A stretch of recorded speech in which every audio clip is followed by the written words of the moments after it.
All right, y'all, this is Church from Church's Intake. Let's get into it. So we're going to be still in Matthew chapter 12, 38 through 42.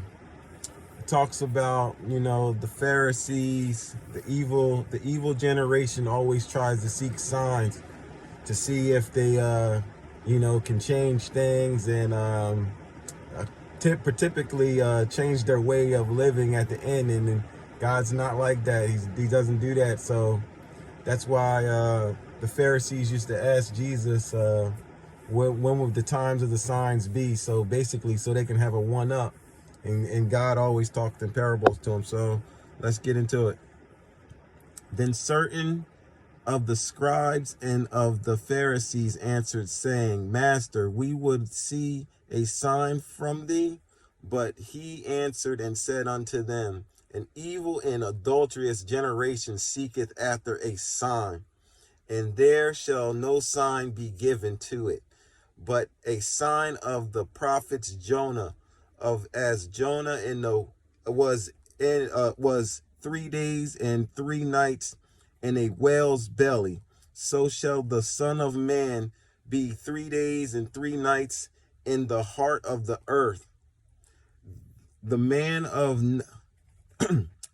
Nain shall rise in judgment with all this generation, and shall consume it, because they repented at the preachers of Jonah. And behold, a greater than Jonah is here.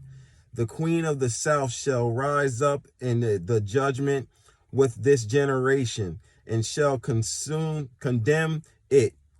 For she came from the uttermost parts of the earth to hear the wisdom of Solomon. And behold, a greater than Solomon is here. Yes. So the evil people be trying to seek signs and wonders to find out when Jesus is coming. But Jesus ain't going to give those people that's been searching for and looking and seeing these signs, because he won't unveil their eyes to see, but he will unveil the people that's got Jesus in their heart, to see them, and also to see the signs and to know what the signs really mean.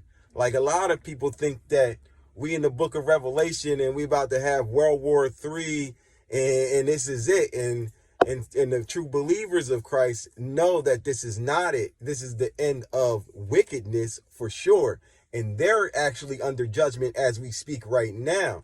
And that's why a lot of these people be like, oh yeah, we're at the end. This is Revelation. But they fail to forget or fail to remember that Jesus made them close the book, made John close the book and stop writing in the book, because then the evil ones would know other things that they're not supposed to know. But God can drop these teardrops to his believers, the true ones, and anytime he feels like it, because guess what? You have a relationship with him. You can hear from the Spirit.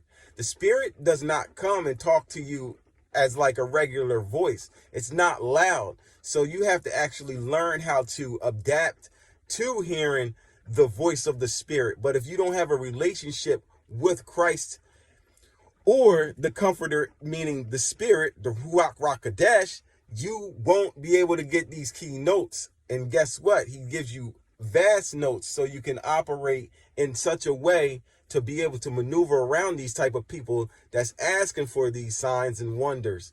And guess what? They're going to be left out. And that's when they call about left behind, because they're going to be left behind because they're still stuck in a mess doing wickedness on this earth and causing wickedness to the true children of Christ by using deceptive deeds, doing witchcraft and such like that, doing stuff or being in a higher position and blocking another person that's actually supposed to supersede them. Something like Saul. Saul was supposed to be superseded by David. He should have really brought David up and kept it as that. But Saul got so jealous of David that God had to strike David down and kill him. I mean, not David, Saul down and kill him. And then David still got the position. And David knew. So David was just, I'm going to be on the run. I'm going to go to the wilderness or whatever. but he knew the whole circumstances because God talked to David, even though David wasn't super righteous. And that's what people get. You don't be super, no one's super righteous. No one's righteous, more righteous than another. No one has lesser sins than others. You know what I'm saying? Like, a sin is a sin. And when you're working in wickedness, you can't tell what sins you're doing because guess what? You always been operating in this wickedness. So how would you know if you're doing wickedness to others if you have an immunity to having a heart or empathy in your heart? You know what I'm saying? Like, if your heart is cold, you have no empathy. If you have no empathy that you're willing to, oh, by any means necessary, I'll take this person down, or by any means necessary, I'll kill you, son, or by any means necessary, you know what I mean, I'll stagnate you, dog. Like, by any means necessary, because you guys have no empathy in your heart. Those people have no empathy. They can't see a brother on the street, you know what I mean, and see that a broke person is poor or whatever. And this could be another brother in lack too. You could be riding with another brother in your car, and you can know that they're in lack, right? But you bless them, you give them a couple dollars, right? But then when you're willing to help out another person that's in lack even more so than them, they get mad at the fact that you're willing to give them money. They be like, oh man, why you giving that bum money? Like, yo, bro, don't worry about what I do with mines. As long as you with me, I got you. Did you get your money, or did you get your pay for the day? Did I pay you? Why you worried about if I bless this broke man over here or whatever? It seems like he's in need. Let me help him out. Oh, he going to use that to, who cares what he uses it to do? I know where I came from. I came from my heart. When I come from my heart, it doesn't matter. When God sees that I did it for him and I used my heart to do it, it doesn't matter what goes on after that. I just planted the seed that, yes, brother, we do have brothers in Christ out here that's willing to help all y'all when we can. You know what I mean? If God lets us, we do it. But if God tells us to stop, then we don't. We pull back. And people got to understand that. You got to know when to pull, when you can give, and when you can't give. When it's bad to give. Like I said, some people put witchcraft on money. Or if you give them money, it's like you'll be in a lackluster, it's like in a spiritual realm, it's like you're taking lack. Even though you're giving, you're actually cursing yourself because you gave to this person that cursed that money, and all they needed you to do was give them that extra bit of bread to complete the process that they was doing. See, they don't know that, God talks to us to tell us about these type of things, and they think that the true ones don't know, but we do know. We know how it works. So yeah, I won't always take money, and then God tells me to bless the money, even if it was to be like that, then you still bless the money. Or if you're uncertain of things, then you always pray upon it. And it's like this. God will bring you in that type of environment, right? And if you didn't know, just like if someone gave you a drink and you was to pray on it and you took it and not knowing, he will have his children blessed. Even if they poisoned that drink and you didn't know nothing about it, he will still have that thing blessed. That even when you drink it, it won't harm you not. But I guarantee if they drink it behind you, they will probably die and perish.